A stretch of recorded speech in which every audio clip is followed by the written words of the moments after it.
کتاب میں موجود واقعہ، آپ کے پاس ایک مائی آئی، ایک خاتون آئی، اس کا بچہ آپ کے مدرسے میں پڑھتا تھا، غوث پاک مرغا کھا رہے تھے لیکن آپ ہڈیاں نہیں توڑ رہے تھے، ہڈیاں الگ رکھ رہے تھے، وہ عورت دیکھ رہی تھی، اس کا بچہ دال کھا رہا تھا، غوث پاک مرغا کھا رہے ہیں، ماں تھی نہیں چپ رہ سکی، بول پڑی، میرے بچے کو دال کھلا رہے ہو، خود مرغا کھا رہے ہو، خود آپ مرغا کھا رہے ہو اور میرے بچے کو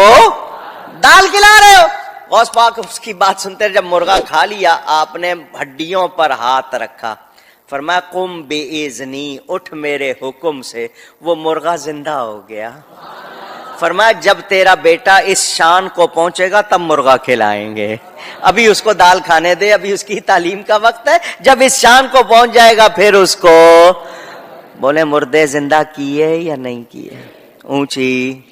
وہ کہتے ہیں جی وہ شیخ عبد القادر جیلانی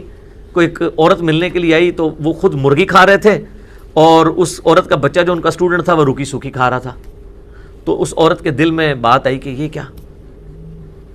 نہیں خود مرغا کھا رہے ہیں اور میرے بچے کو یہ کھلا رہے ہیں۔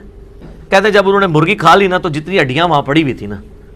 اس کے اوپر انہوں نے ہاتھ پھیرا اور کہا اللہ کے اذن سے زندہ ہو جا۔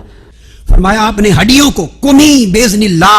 الذی یحیی العظام وہی رمیم فقامت دجاجۃ سویۃ،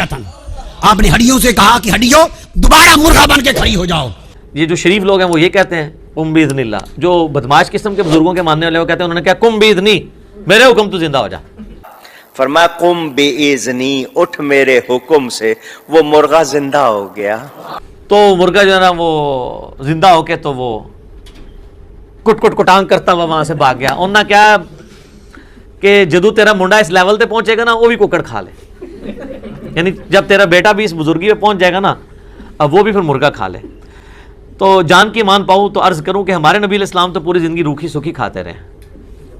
ٹھیک ہے، اور آپ ان بزرگوں کے بارے میں کلیم کرتے ہیں کہ یہ نبی کے طریقے پہ تھے،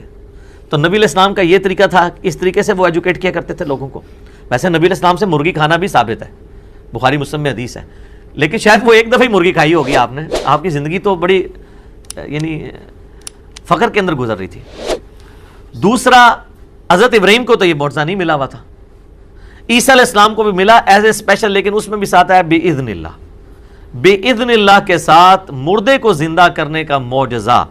یا اسے کرامت کہہ لیں، یہ روئے عرض پہ صرف ایک ہی شخص کے لیے ہے، وہ عیسیٰ ابن مریم ہے۔ حضرت ابراہیم کو بھی نہیں ملا، جب ابراہیم علیہ السلام کو نہیں ملا تو شیخ عبد القادر جیلانی کو کہاں سے ملا ہوگا؟ ہمارے نبی علیہ السلام کے بارے میں بھی کوئی ایسا معجزہ رپورٹ نہیں ہوا، ایک کہانی سی وہ پیش کرتے ہیں، وہ جابر بن عبداللہ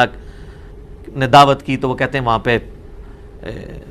بکری انہوں نے بچہ ذبح کیا تو وہ ان کے بیٹے دیکھ رہے تھے تو ایک بیٹے نے دوسرے کو ذبح کر دیا تو نبی علیہ السلام نے ان کو زندہ کر لیا۔ بالکل کہانی ہے، قرآن تو بالکل اس کی مخالفت کرتا ہے۔ سورہ انبیاء پڑھ کے دیکھ لیں، سورۃ الانعام پڑھ کے دیکھ لیں، سورہ بنی اسرائیل، کافروں کا اعتراض یہی تھا کہ یہ جو معجزے ہمیں اگلے پیغمبروں کے بارے میں بتاتا ہے وہ اس کو کیوں نہیں دیے گئے، تو اللہ نے فرمایا اس نبی کا معجزہ قرآن ہے۔ تو بڑا اچھا موقع تھا، اللہ کہتا ہے کہ دیکھو نا کئی بار تو معجزہ زندہ کیا ہے انہوں نے۔ وہ تو میرے بھائیو سورۃ الحج میں اللہ تعالیٰ نے فرمایا ہے کہ کوئی شخص ایک مکھی نہیں پیدا کر سکتا، حتیٰ کہ مکھی اس سے چھڑا کر کوئی چیز لے جائے وہ اس سے واپس نہیں لے سکتا۔